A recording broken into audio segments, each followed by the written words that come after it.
Today we will proceed with the back of the leg, which is known as the flexor compartment of leg. This is the superior aspect of the leg. This is the inferior aspect. This is the medial aspect and this is the lateral aspect.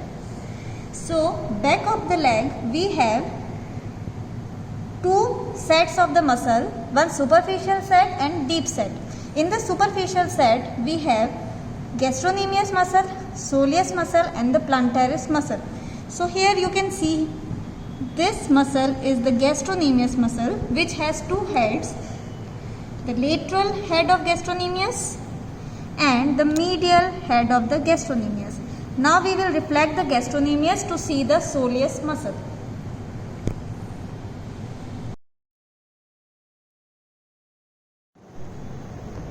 After reflecting the gastrocnemius muscle, we have encountered the soleus muscle. Here you can see this bulky muscle is soleus muscle and it is also known as the peripheral heart of the body. The soleus muscle is a multipinate muscle and it arises from the back of the head and posterior surface of upper 1/4 of the shaft of fibula bone, the soleal line and the middle 1/3 of the medial border of the tibia and the tendinous arch between the tibia and fibula. Then these fibers runs downwards, here you can see, and then it joins with the tendon of gastrocnemius muscle and forms one strong tendon which is known as the tendocalcaneus. The tendocalcaneus is also known as the tendoachilles. Here you can see this is the tendocalcaneus. So it is attached or inserted into the middle 1/3 of the posterior surface of the calcaneum.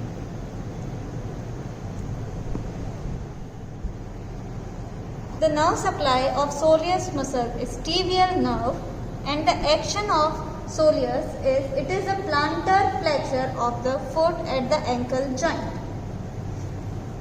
The two heads of the gastrocnemius and soleus together forms the triceps surae muscle.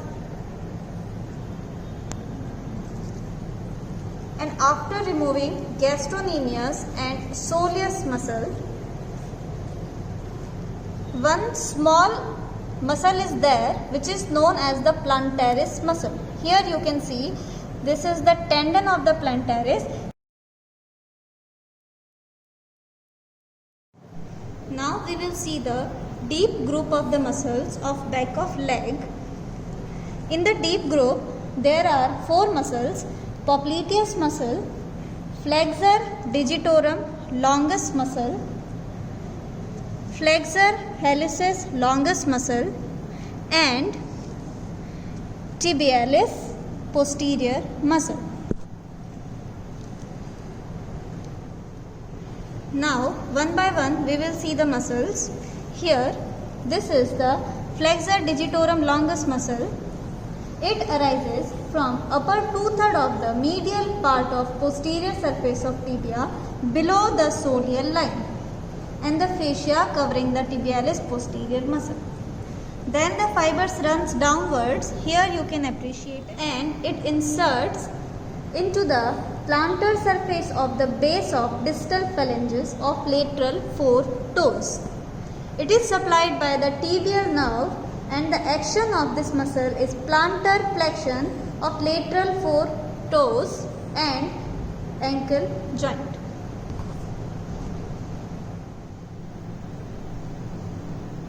This muscle is the flexor hallucis longus muscle.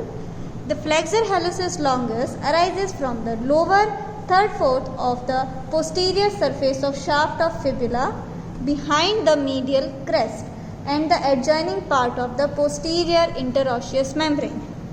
Then these fibers runs downwards. Here you can see these are the fibers of flexor hallucis longus muscle and it inserted into the plantar surface of base of distal phalanges of great toe. The nerve supply is tibial nerve and the action is plantar flexion of great toe and plantar flexion of ankle joint. Now we will see the tibialis posterior muscle. Tibialis posterior muscle arises from upper 2/3 of lateral part of the posterior surface of tibia just below the soleal line and the posterior surface of the fibula in front of the medial crest and the adjoining part of interosseous membrane. It runs downwards and it inserts chiefly on the tuberosity of the navicular bone, and the slip of this muscle passes to all the tarsal bones except the talus bone.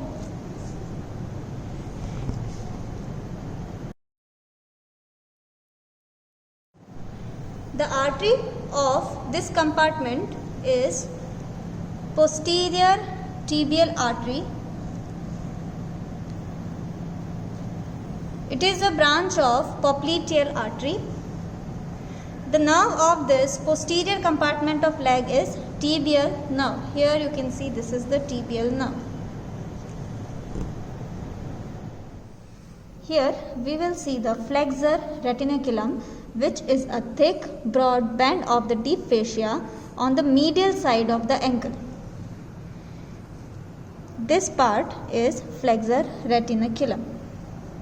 The flexor retinaculum holds the long tendon, vessels and nerves in position. Above, it is attached to the medial malleolus, and posteriorly and below it is attached to the medial process of calcaneal tuberosity. So here you can see this is the flexor retinaculum.